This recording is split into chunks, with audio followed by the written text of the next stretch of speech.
Managlahi ang reaksyon sa mga nangalagad sa nagkalain-laing parokya o kapunungan sa simbahan sa Sugbo sa planong pagbahin sa Archdiocese of Cebu ngadto sa tulo o kining gitawag nga Sugbuswak. Ano ang report? Sa miaging Sabado, gitigom ang mga milangkob sa Lay Organization Movements Association and Services o LOMAS ug ang nagkalain-laing mga opisyal sa Council of the Laity, mga opisyal sa Vicariate ug District Coordinators alang sa National Laity Week Celebration. Ubos sa proposal, magpabilin ang Archdiocese of Cebu Central nga langkuban unya sa 60 ka mga parokya nga may populasyon nga moabot sa 2.5 million. Alagaran sila sa gibana-bana unyang 200 ka mga pari.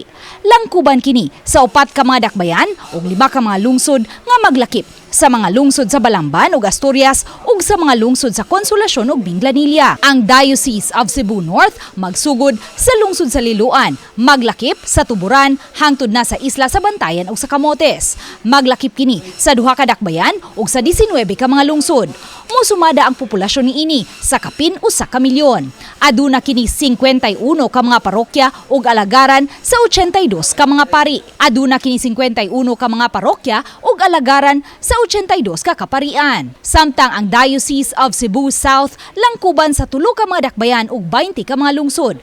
May populasyon kini nga moabot sa kapin usa ka milyon. Aduna kini 56 ka mga parokya ug alagaran sa 84 ka kaparian.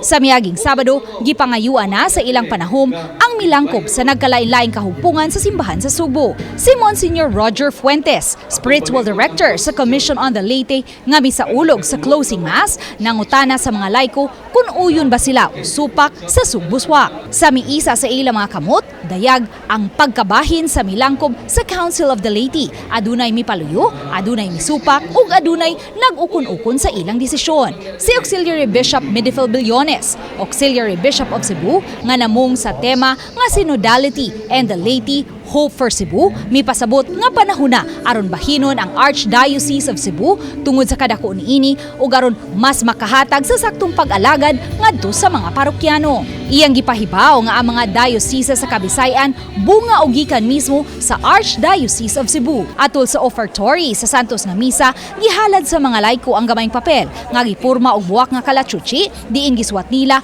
ang ilang kahingawa ug paglaom sa pagbahin sa simbahan sa Sugbo. Gipahibaw ni Febarino, Chair sa Commission on the Laity sa Archdiocese of Cebu, nga ilang itabulate ang mga kahingawa ug paglaom sa mga layko ug iduso ngadto sa Pastoral Planning Board nga nagsilbing coordinator karon sa Sugbuswak. Amo na siyang i-encode, i-type na mo, then amo i-submit dito sa Education Committee sa Sugbuswak.